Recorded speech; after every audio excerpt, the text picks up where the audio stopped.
खुशामदीद। आज की इस मालूमाती निशस्त में हम एक इंतहाई दिल को छू लेने वाली कहानी पर बात करने वाले हैं। एक पुराने शहर के किनारे एक गरीब बस्ती में रहने वाला 12 साला हसन।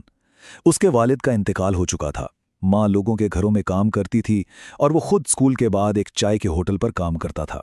आज हम इसी मेहनती लड़के की कहानी के जरिए टेक्नोलॉजी, तालीम और फलाही कामों के एक जबरदस्त सफर पर निकलेंगे। जरा इस बात पर गौर करें, मायूसी के अंधेरे में भी उम्मीद का एक छोटा चिराग काफी होता है।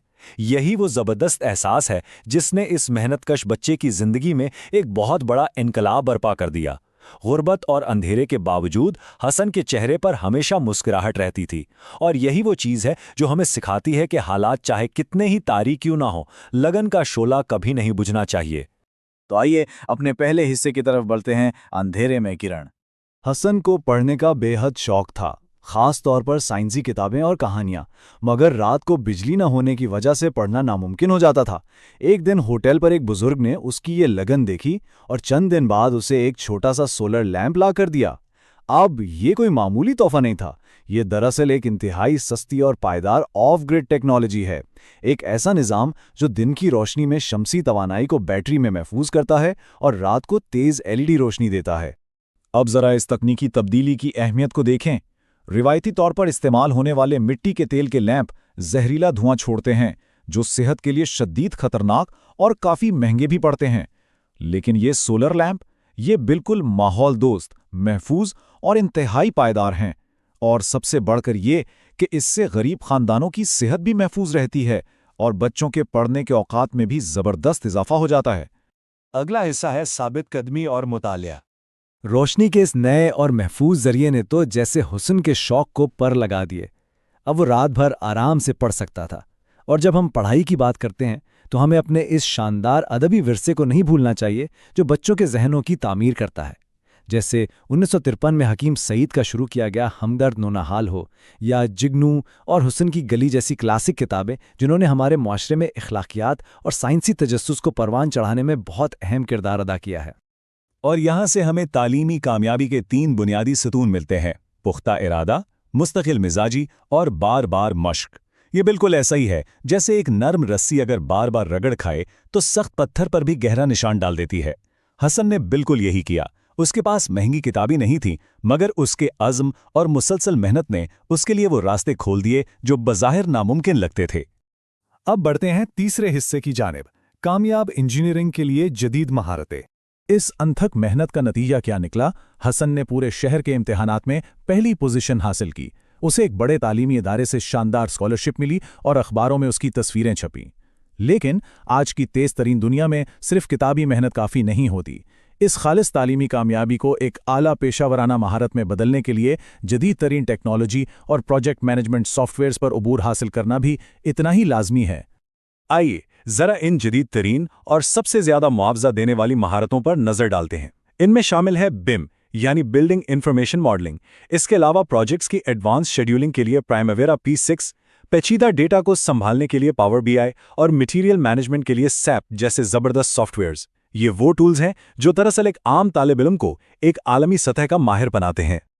और बात अब सिर्फ 3D डिज़ाइन तक नहीं रुकी। अब इंजीनियरिंग में 4D और 5D प्लानिंग आ चुकी है, यानी डिज़ाइन के साथ साथ वक्त का एक एक सेकंड का हिसाब और लागत या पैसों का इंतहाई बारीक बीनी से तज्जिया। इन जदीद फ्रेमवर्क्स की मदद से ही बड़े बड़े इंफ्रास्ट्रक्चर प्रोजेक्ट्स बगैर किसी गलती के मुकम्मल किए जाते हैं। हसन ने भी आला तालीम हासिल की और इन महारतों के साथ एक इंतहाई कामयाब इंजीनियर बन गया। हमारा चौथा हिस्सा है तालीम और समाजी खिदमत। कामयाब होने के बाद हसन ने अपनी पुरानी बस्ती को कभी नहीं भुलाया।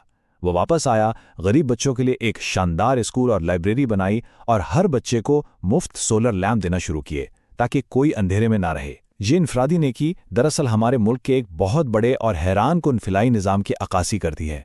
क्या हम जानते हैं कि पाकिस्तान के 98% घराने सालाना तकरीबन 250 अरब रुपए फिलाही कामों में अतिया करते हैं, और पीर जैसे इदारों के जरिए लाखों तलबा को अरबों रुपए के वज़ाइफ भी मिल रहे हैं। ये वाकई कमाल की बात है। अब इस ज़बरदस्त फलाही मॉडल की एक और शानदार मिसाल देखें। इदारे तालीम व आगाही यानी ITA के माइक्रो क्रेडिट प्रोग्राम्स को ही ले लें। देही इलाकों में हुनरमंद नौजवानों को अपना कारोबार शुरू करने के लिए जो कर्ज दिए गए, ان کی واپسی کی شرح حیران کن طور پر 100% رہی ہے، یعنی جتنا پیسہ تقسیم ہوا وہ کامیابی سے واپس بھی آیا، جس نے ایک پائیدار معاشی پہیہ چلا دیا۔ اور اگر ہم یہ دیکھیں کہ یہ کام کن اضلاع میں ہو رہا ہے تو مظفر گڑھ میں سب سے زیادہ ہنرمند افراد کو یہ مالی معاونت ملی، اور اس کے بعد چنیوٹ اور ٹوبا ٹیکسنگ کا نمبر آتا ہے۔ یہ ہمیں بالکل واضح طور پر بتاتا ہے کہ اگر ہم ہدف بنا کر اور درست حکمت عملی کے ساتھ مالی مدد کریں تو اس سے کتنی بڑی اور قابل پیمائش سماجی اور اقتصادی تبدیلی آ سکتی ہے۔ اصل مدعا یہ ہے کہ کسی کی زندگی بدلنے کے لیے ہمیشہ کروڑوں روپے نہیں چاہیے۔ ذرا اس کی تفصیل تو دیکھیں۔ محض 20,000 روپے کا ایک چھوٹا سا پہلا قرض کسی بھی محنتی طالب علم کو اس قابل بنا سکتا ہے کہ وہ اپنا پائیدار روزگار شروع کرے۔ 11 مہینہ کی مدت اور صرف 1820 روپے کی معمولی سی ماہانہ قسط، یہ وہ آسان ماڈل ہے جو پورے کے پورے خاندانوں کو معاشی طور پر بااختیار بنا رہا ہے۔ اور اب ہم آتے ہیں اپنے آخری اور سب سے اہم حصے کی طرف، حقیقی اندرونی روشنی۔ برسوں بعد جب حسن اتفاق سے ان بزرگ سے دوبارہ ملا تو اس نے احترام سے ان کے ہاتھ چومے اور کہا، اگر آپ مجھے وہ چھوٹا سا لیمپ نہ دیتے تو شاید میں آج یہاں نہ ہوتا۔ اس پر ان بزرگ نے جو جواب دیا وہ سیدھا دل میں اتر جانے والا ہے۔ انہوں نے مسکرا کر کہا، میں نے تو صرف ایک چراغ دیا تھا، اصل روشنی تو تمہارے اندر تھی۔ یہیں سے ہمیں سمجھ آتی ہے کہ ٹیکنالوجی یا بیرونی مدد تو صرف ایک سہارا ہوتی ہے، اصل کمال تو انسان کی اپنی اندرونی صلاحیت کا ہوتا ہے۔ اور یہ بات ہمیں فوراً مفکر پاکستان علامہ محمد اقبال کی شاعری کے اس زبردست استعارے کی یاد دلاتی ہے، پھر چراغ لالا سے روشن ہوئے کوہ دمن۔ یہاں لالے کا چراغ دراصل انسان کی وہ اندرونی خودی، وہ یقین اور خود اعتمادی ہے جو اگر ایک بار جاگ جائے تو پھر وہ پوری وادی کو، پورے معاشرے کو جگمگا دیتی ہے۔ تو اس معلوماتی نشست کے اختتام پر ذرا ایک لمحے کے لیے سوچئے، ہم سب کے اندر وہ کون سا چھوٹا سا چراغ ہے، وہ کون سی خاص صلاحیت یا علم چھپا ہے جو کل کو کسی اور کی اندھیری دنیا کو بالکل روشن کر سکتا ہے؟ کیونکہ سچ تو یہ ہے کہ اپنی اس اندرونی روشنی کو تلاش کرنا، اسے بڑھانا اور پھر پوری دنیا کے ساتھ بانٹنا ہی ہماری سب سے بڑی اور اصل کامیابی ہے۔